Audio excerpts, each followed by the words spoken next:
खुशियाँ लाई है, खुशियों की लहरें चेहरों पे छाई है। दिवाली आई है, खुशियाँ लाई है, खुशियों की लहरें चेहरों पे छाई है। झूमो सारे, नाचो सारे, हैप्पी दिवाली प्यारे, जलाओ दिए सारे, पटाखे फोड़े। नाज़रीन, अवामी न्यूज़ में ख़बरनि जो सिलसिलो जारी है। इन वक्त असीं तव्हांखे खिपरो खां ख़बर ॾींदा हलूं त सॼे मुल्क जीअं खिपरो में अक़लियत बिरादरी पंहिंजो ख़ुशियुनि जो त्योहार ॾियारी जे मौक़े ते ख़रीदारी जे हवाले सां मार्केटनि में रश न हुजण जे करे दुकानदार जा ॿई हथ मथे ते आहिनि। जॾहिं त ॾियारी में हिकु ॾींहुं बाक़ी बचियो आहे। इन मौक़े ते शहरनि जो अवामी न्यूज़ सां ॻाल्हाईंदे चवणु हो त घटि आहे सॼी अॻे ॾियारी जो थिए थो, तव्हां पाण ॾिसो पिया हींअर हालात बि कुझु अहिड़ा लॻा पिया आहिनि।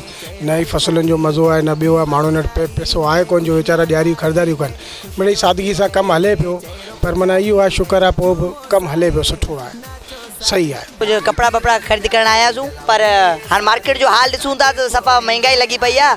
छो तो इमरान खान जो दौर है, पर कुछ सामान वरतो था पासे वाली दुकान का, हींअर हिते थोरो मेकअप वेकअप शेकअप पे वरिती। पहिरीं त गेम थोरो वधीक ख़र्च करे छॾंदा हुआ, हींअर बसि इन जीअं दौर आयो आहे इमरान खान जो हर शइ महांगाई थी वई आहे, इन जे करे मिड़ी हाणे थोरो हल्को हल्को शॉपिंग पिया करूं। दीवारी ते एतिरी ख़रीदारी कोन थी आहे, छो त महांगाई जो ज़ोर वधी वियो आहे। इमरान खान जी तब्दीली असांखे अहिड़ो तब्दीली करे छॾियो आहे त जेको असांखां हिकिड़ो वॻो 5 वॻा वठण वारो उहो बि हिकिड़ो वॻो पियो वठे, छो जो महांगाई थी वई आहे। फटाका छा वठनि, फटाकनि जो रेट बि वधी वियो। गारमेंट छा वठनि, जेको टे ॿार टे ॼणा वठी ईंदा उहो हींअर हिकिड़े में गुज़ारो हलाइनि पिया महांगाई जे करे। शुक्र अलाए शुक्र आहे पहिरीं खां कुझु बहितर आहे, मगर पहिरीं वारो मज़ो न आहे। जीअं पहिरीं हो जीअं फसल वग़ैरह थींदो आहे त ग़रीब माण्हू ईंदी आहे ख़रीदारी कंदो आहे, त हीअं फसल कोन्हे पंहिंजे हिसाब खां हींअर थोरी ख़रीदारी पर कमु सुठो हली रहियो। महांगाई करे थी आहे। ॿियो त असल में और काल फसल ई कोन थियो आहे। फसल थींदो त माण्हू कारोबार थींदो त पोइ मार्केट में ईंदा, मार्केट में हिन करे कोन था अचनि। रेट बि जीअं जाम वधी वियो आहे, रेट साईं हद हिसाब कोन्हे उन रेटनि जो। ऐं 100 रुपए शइ हींअर असां परचेज कई 230 रुपए जी, हाणे तव्हां पाण अंदाज़ो लॻाई सघो था। हा ख़रीदारी घटि थी आहे, रेट जाम महांगा थी विया आहिनि, जाम महांगा थी विया आहिनि। हींअर हिन वक़्तु कमु तमामु स्लो आहे। अॻे जहिड़ी दिवाली न आहे, अॻे जहिड़ा कमु न आहिनि, छो त माण्हुनि वटि पैसो न आहे, बोरान आहे पैसे जो, कारोबार जी मंदी आहे। बाक़ी ओवरऑल पोइ बि ठीकु आहे, थोरो घणो हले पई लहर आहे। महांगाई जे करे त तमामु घणो आहे, कारोबार न हुजण जे करे रीज़न इहो ई त माण्हुनि वटि पैसो कोन्हे, कारोबार कोन्हे।